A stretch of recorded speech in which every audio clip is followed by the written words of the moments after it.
Bonjour à toutes et à tous. Aujourd'hui, la cellule de communication du ministère de l'Enseignement supérieur, de la Recherche et de l'Innovation vous amène à la découverte de Sensat. Ce projet initié par le ministère de l'Enseignement supérieur, de la Recherche et de l'Innovation et qui a permis au Sénégal de disposer de son premier satellite.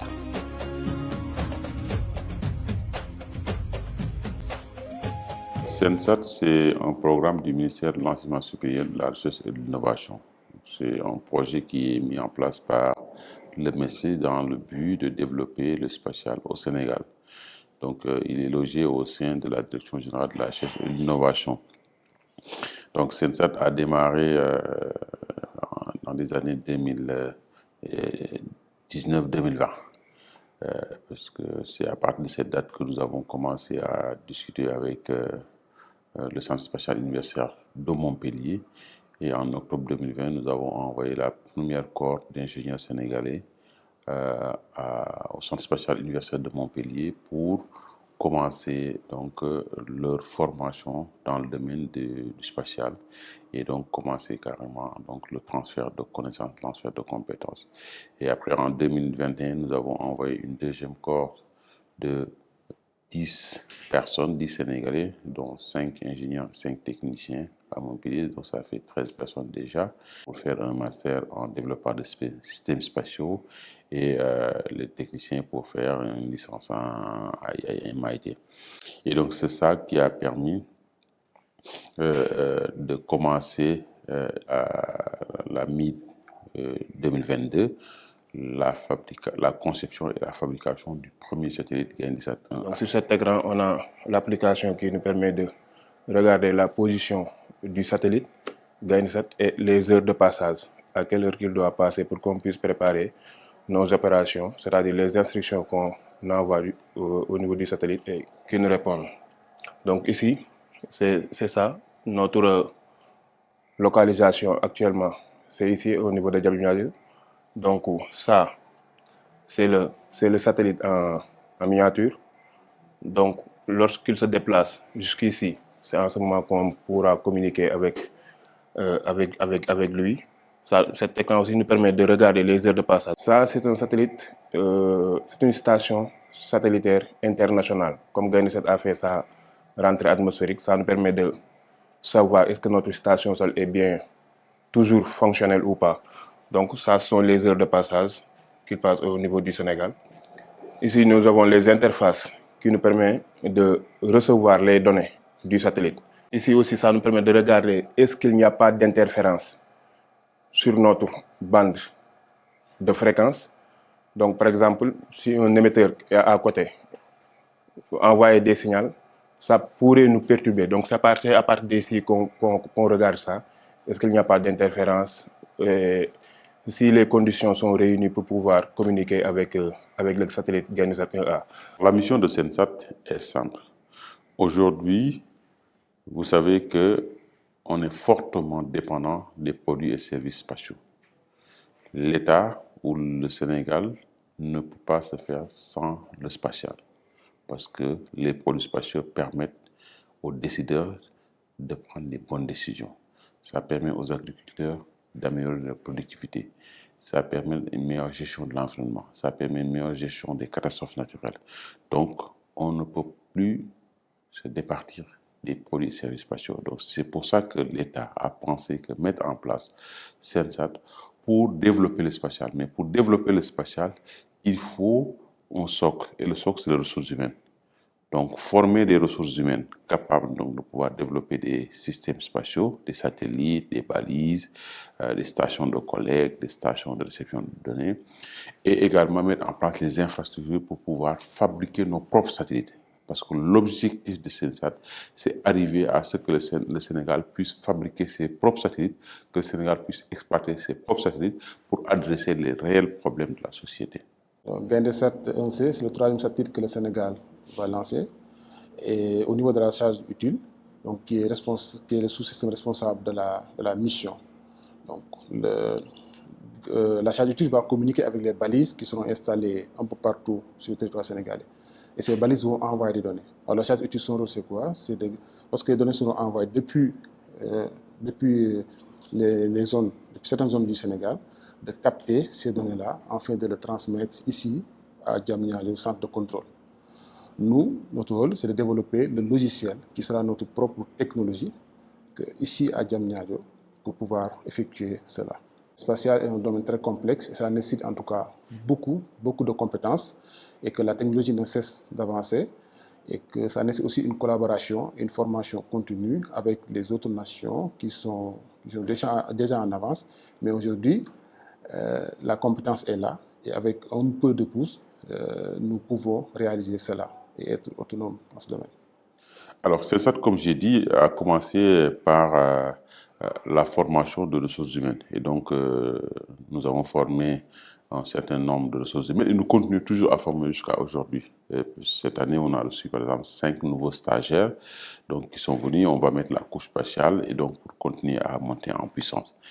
Donc, cette formation, comme j'ai dit, c'est le socle, les ressources humaines. Après cette formation, maintenant, l'une des réalisations phares de CENSAT, c'est le lancement de GAIDESAT 1A, comme vous savez, qui a été une fierté nationale, qui a permis au Sénégal d'entrer dans les pays qui ont mis en orbite un satellite.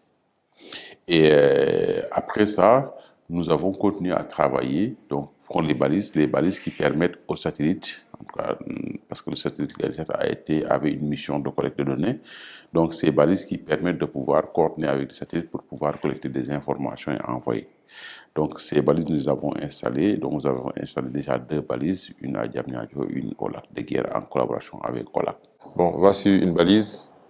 Son rôle, de manière simple, c'est de collecter les données et de les distribuer au niveau du satellite. Pour cela, on utilise un capteur de test, c'est-à-dire ici un capteur météorologique, qui sera connecté à la balise. Une fois que ce capteur est connecté à la balise, son but est de récupérer les données et la balise va être chargée d'envoyer ces données-là au satellite via cette antenne-là. Au niveau de CENSAT, nous travaillons sur un dispositif Made in Sénégal, c'est-à-dire des balises faites par CENSAT. C'est-à-dire notre technologie qu'on va essayer de développer d'ici un certain moment pour faire des balises entièrement sénégalais.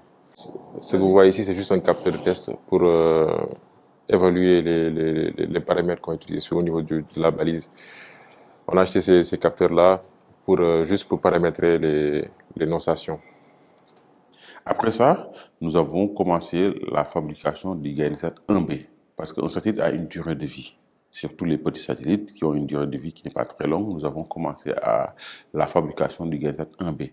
Et cette fabrication est presque terminée. Le satellite GAIDESAT 1B sera lancé cette année, si tout va bien, Inch'Allah, en cette année 2026. Et en plus de ça aussi, nous avons commencé à anticiper sur le GAIDESAT 1C, parce que nous avons fait une démarche qui nous d'atteindre une souveraineté. Le 1A, nous l'avons fait à Montpellier, avec un coaching de Montpellier, avec une technologie montpelliéraine.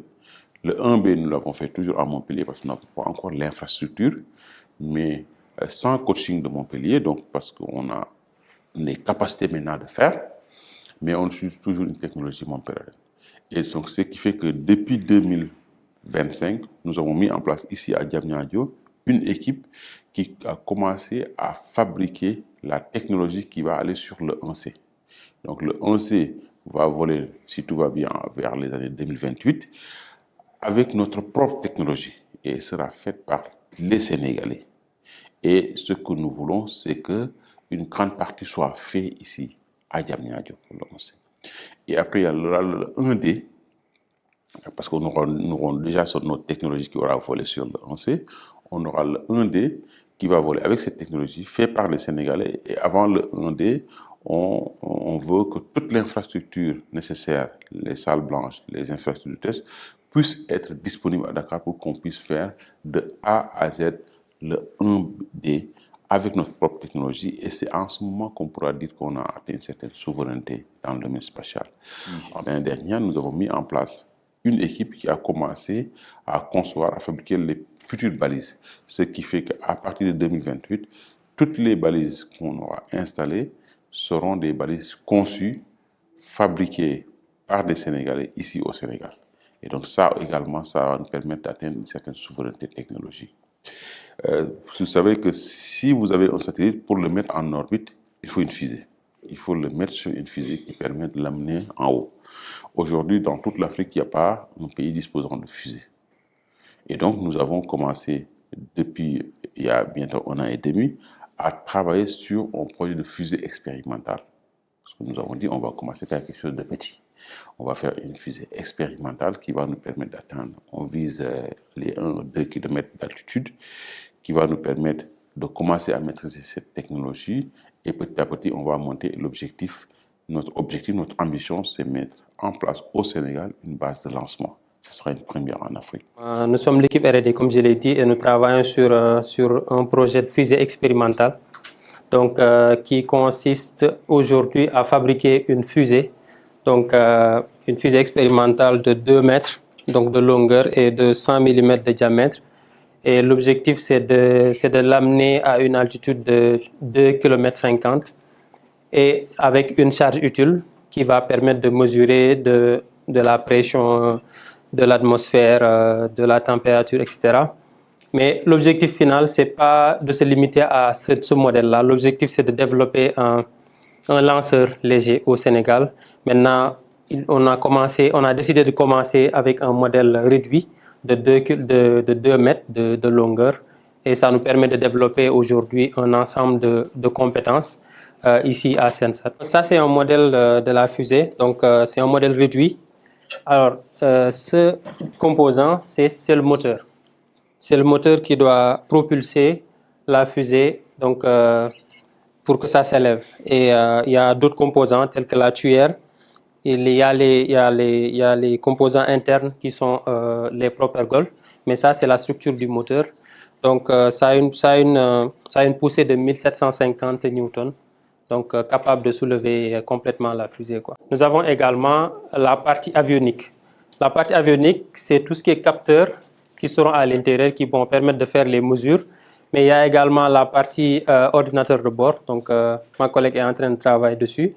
On a ici différents capteurs tels que des capteurs GPS, des capteurs de pression, des capteurs de température qui permettent lorsque la fusée sera en tout cas au sol, ça va nous permettre de récupérer ces informations-là et de vérifier est-ce que la fusée a respecté une trajectoire, quelle était sa trajectoire déjà, et ça nous permet de faire des ajustements après.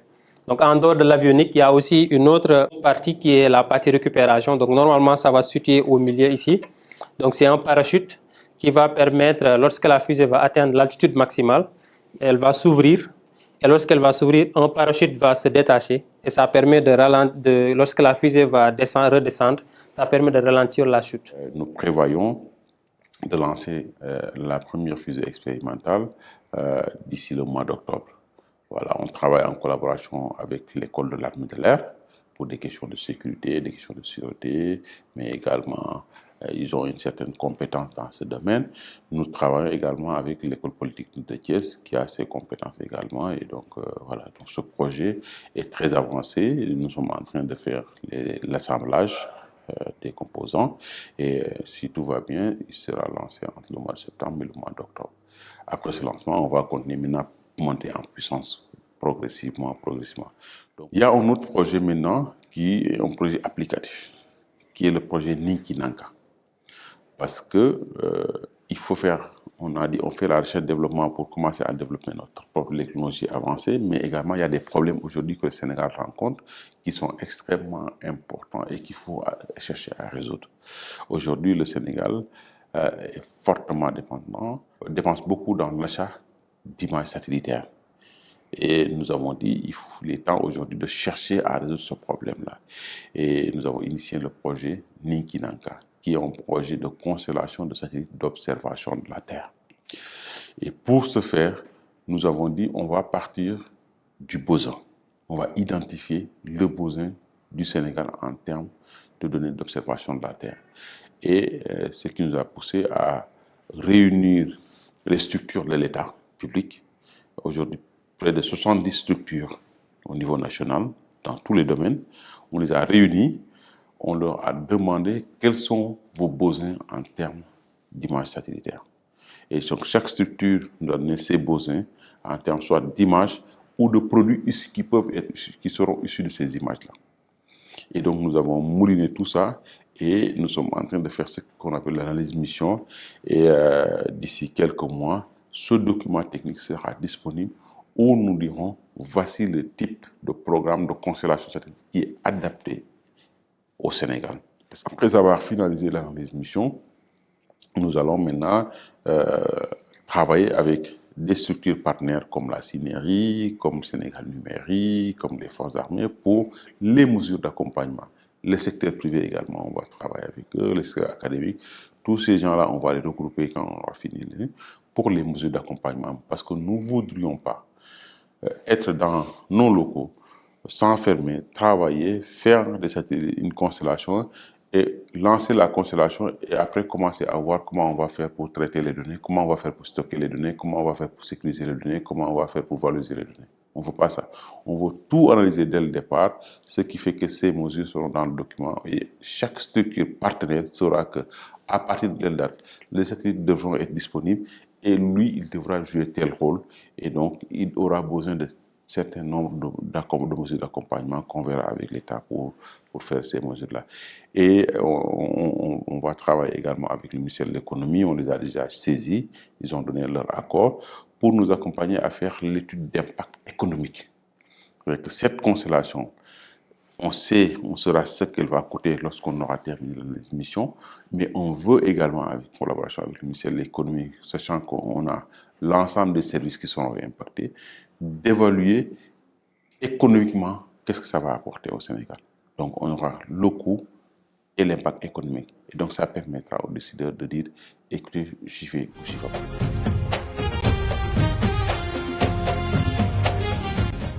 Nous voici donc au terme de cette immersion au niveau de la direction de SENSAT.